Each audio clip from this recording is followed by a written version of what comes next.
ನಮಸ್ಕಾರ ಫ್ರೆಂಡ್ಸ್, ತಮ್ಮೆಲ್ಲರಿಗೂ ಶ್ರೇಯಾ ಅಡುಗೆ ಚಾನಲ್ಗೆ ಸ್ವಾಗತ.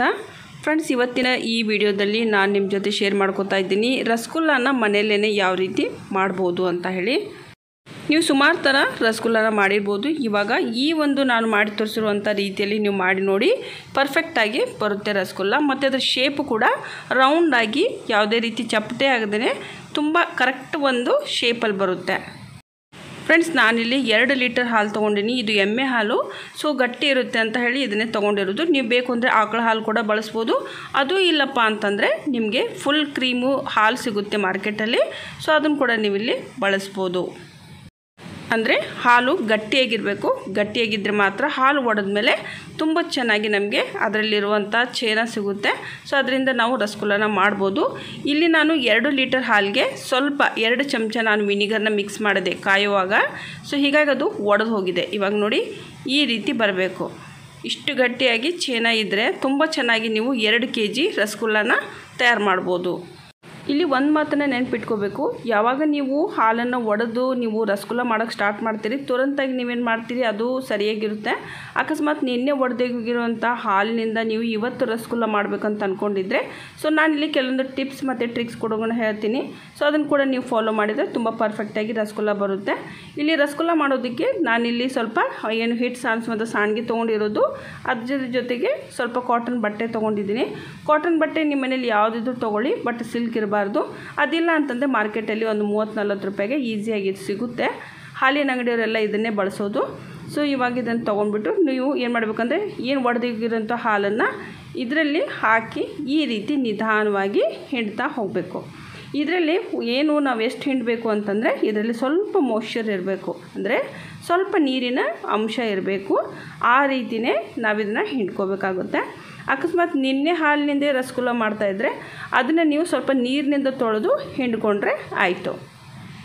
ರಸಗುಲ್ಲ ಮಾಡೋದಕ್ಕೆ ತುಂಬ ಇಂಪಾರ್ಟೆಂಟ್ ಅಂತಂದರೆ ಇದೆ, ಕೈಯಿಂದ ನೀವು ಈ ರೀತಿ ಇದನ್ನು ಹಿಟ್ಟು ನಾದ್ಕೋತೀವಿ ಯಾವ ರೀತಿ, ಅದೇ ರೀತಿ ನೀವು ನಾದ್ಕೋತಾ ಹೋಗಬೇಕು. ಎಷ್ಟು ಚೆನ್ನಾಗಿ ನೀವು ಹದವಾಗಿ ಇದನ್ನು ಈ ರೀತಿ ನಾದ್ಕೋತೀರಿ ಅಂದರೆ ಮಾತ್ರ ನಿಮ್ಮ ರಸಗುಲ್ಲ ತುಂಬ ಚೆನ್ನಾಗಿ ಬರುತ್ತೆ. ಅಕಸ್ಮಾತ್ ನೀವು ಒಂದು ಸಾರಿ ಈ ರೀತಿ ಎಲ್ಲ ನಾದ್ಕೊಂಡು ಆದಮೇಲೆ ನೀವೇನು ಮಾಡಿರಿ ಅಂತಂದರೆ, ಒಂದು ಸಾರಿ ಚೆಕ್ ಮಾಡಿ ನೋಡಿರಿ. ಹೆಂಗಂತಂದ್ರೆ ಒಂದು ಸ್ವಲ್ಪ ಉಳ್ಳಿ ತೊಗೊಂಡು ಅದರಿಂದ ಗೋಲಾಗಿ ಕರೆಕ್ಟಾಗಿ ರಸಗುಲ್ಲ ಮಾಡೋದಕ್ಕೆ ಬರ್ತಾ ಇದೆಯೋ ಅಥವಾ ಇಲ್ವೋ ಅಂತ ನೋಡಿರಿ. ಈ ರೀತಿ ಉಂಡೆ ಮಾಡಿದಾಗ ಅದು ಅಕಸ್ಮಾತ್ ನಿಮ್ಮದು ಉಂಡೆಗಳು ಒಡೆದು ಹೋಗಿದ್ರೆ, ಬಿರುಕಾಗಿದ್ರೆ, ಅಥವಾ ಅದು ಕರೆಕ್ಟ್ ಶೇಪಲ್ಲಿ ಬರ್ತಾ ಇಲ್ಲಪ್ಪ ಅಂತಂದ್ರೆ ಮತ್ತೊಂದು ಸಾರಿ ನೀವೇನು ಮಾಡಬೇಕು ಅಂದರೆ ಆ ಚೇನಾನ ಚೆನ್ನಾಗಿ ಕೈಯಿಂದ ಮತ್ತೆ ನಾದ್ಕೋಬೇಕು, ಯಾವ ರೀತಿ ನಾನು ತೋರಿಸಿದ್ದೆ. ಅದಾದ ನಂತರ ನೀವೇನು ಮಾಡಿರಿ, ಸಣ್ಣ ಸಣ್ಣ ಒಂದು ಯಾವ ಸೈಜಿಗೆ ನಿಮಗೆ ರಸಗುಲ್ಲ ಬೇಕು ಅದೇ ಸೈಜಲ್ಲಿ ಮಾಡಿದರೆ ಆಯಿತು. ಇವೇನಾಗ್ತಾವಂತಂದ್ರೆ, ನೀವು ಸಣ್ಣ ಸೈಜಲ್ಲಿ ಮಾಡಿದರೂ ಕೂಡ ಆ ಸೈಜು ನಾವು ಯಾವಾಗ ಸಕ್ಕರೆ ಪಾಕದ ಹಾಕಿದಾಗ ಅದು ಡಬಲ್ ಆಗ್ತದೆ. ಸೊ ಅದ್ರ ಪ್ರಕಾರ ನೋಡಿಕೊಂಡು ನೀವು ಸೈಜನ್ನು ಡಿಸೈಡ್ ಮಾಡ್ಕೊರಿ. ಇವಾಗ ಸಕ್ಕರೆ ಪಾಕ ರೆಡಿ ಮಾಡ್ಕೊಳ್ಳೋಣ. 2 ಲೀಟರ್ ಹಾಲಿಗೆ ನಾನಿಲ್ಲಿ 5 ಕಪ್ಪು ನೀರು ಹಾಕ್ತಾಯಿದ್ದೀನಿ, 2 ಕಪ್ಪು ಸಕ್ಕರೆ ಹಾಕ್ಲಿಕ್ಕತ್ತೀನಿ. ಅದೇ ರೀತಿ ನೀವು ಮೆಜರ್ಮೆಂಟ್ ನೋಡಿಕೊಂಡು ಹಾಕಿರಿ. ಇದು ಚೆನ್ನಾಗಿ ಇವಾಗ ಬಾಯ್ಲ್ ಬರಬೇಕು. ಸಕ್ಕರೆ ಮತ್ತು ನೀರು ನಾವೇನು ಹಾಕಿಡ್ತೇವೆ ಅದು ಚೆನ್ನಾಗಿ ಗುಳ್ಳಿ ಬರ್ತಿರಬೇಕು, ಚೆನ್ನಾಗಿ ಕುದೀತಿರಬೇಕು. ಅಲ್ಲಿವರೆಗೂ ಇದನ್ನು ಬಾಯಿ ಮುಚ್ಚಿ ನೀವು ಒಂದು 5 ನಿಮಿಷ ಕುದಿಯೋದಕ್ಕೆ ಇಟ್ಬಿಡ್ರಿ. ಅದು ಯಾವಾಗ ಕುದಿ ಬರುತ್ತೆ, ಸೊ ಆವಾಗ ನಾವೇನು ಮಾಡ್ಬೇಕಂದ್ರೆ ಸಣ್ಣ ಸಣ್ಣ ಏನು ರಸಗುಲ್ಲ ಮಾಡಿಟ್ಟಿದ್ವಿ, ಸೊ ಅವನ್ನ ಇದಕ್ಕೆ ಸೇರಿಸ್ತಾ ಹೋಗೋಣಂತ. ಸೊ ಇಲ್ಲಿ ನೋಡಿರಿ, 2 ಕಪ್ಪು ನಾನು ಸಕ್ಕರೆ ಹಾಕ್ಲಿಕ್ಕತ್ತೀನಿ. ಒಂದು ಮೆಜರ್ಮೆಂಟ್ ಮನೆ ಯಾವ್ದಾರು ಒಂದು ಸೈಜ್ ಇದ್ದರೆ ಆ ಪ್ರಕಾರ ತೊಗೊಂಡು ನೀವು ಹಾಕಿರಿ.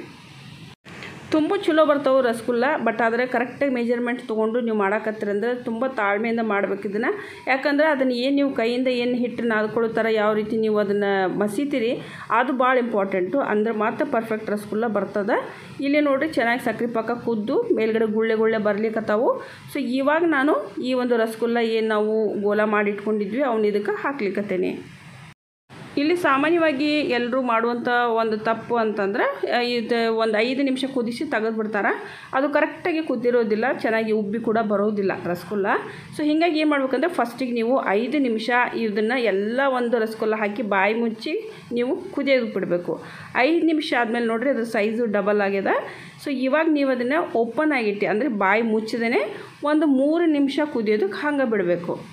3 ನಿಮಿಷ ಆದಮೇಲೆ ಮತ್ತೆ ನೀವೇನು ಮಾಡಬೇಕಂದ್ರೆ 5 ನಿಮಿಷ ಮತ್ತೆ ಅದ್ರ ಬಾಯಿ ಮುಚ್ಚಿ ಮತ್ತು ಅದನ್ನು ನೀವು ಕುದಿಯೋದಕ್ಕೆ ಇಡಬೇಕು. ಈ ರೀತಿ ನೀವು ಒಂದು ಫಾಲೋ ಮಾಡ್ತಾ ಹೋದ್ರಿ ಅಂತಂದರೆ ಪರ್ಫೆಕ್ಟಾಗಿ ರಸಗುಲ್ಲ ರೆಡಿ ಆಗ್ತಾವೆ. ನೋಡಿರಿ ಇವಾಗ ರಸಗುಲ್ಲ ರೆಡಿಯಾಗಿದೆ.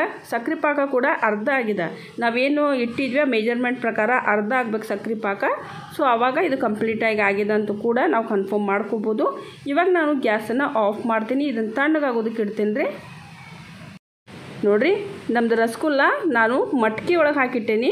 ಇದನ್ನು ಫ್ರಿಜ್ ಒಳಗೆ ಇಟ್ಟಿದ್ದೆ ನಾನು ಒಂದು 2 ರಿಂದ 3 ತಾಸು. ತುಂಬ ಚೆನ್ನಾಗಿ ಪರ್ಫೆಕ್ಟಾಗಿ ಬಂದವು. ತುಂಬ ಜ್ಯೂಸಿ ಅದ. ಇವಾಗ ನೋಡಿರಿ ಸಕ್ಕರೆ ಪಾಕ ಹಿಂಡಿದ್ರೆ ಹಂಗೆ ಬರ್ತದೆ. ಸೊ ಈ ರೀತಿ ಬರಬೇಕು ರಸಗುಲ್ಲ. ಸೊ ಈ ರೆಸಿಪಿನ ಮನ್ಯಾಗ ಟ್ರೈ ಮಾಡಿರಿ. ರಕ್ಷಾಬಂಧನ ಕೂಡ ಬರ್ಲಿಕ್ಕತ್ತದ, ಹತ್ತಿರದಲ್ಲೇ ಇದೆ. ಸೊ ಮನ್ಯಾಗ ಟ್ರೈ ಮಾಡಿರಿ. ನಿಮಗೆ ಇಷ್ಟ ಆಯ್ತು ಅಂತಂದ್ರೆ ನಮ್ಮ ಚಾನಲ್ಗೆ ಸಬ್ಸ್ಕ್ರೈಬ್ ಕೂಡ ಆಗ್ರಿ.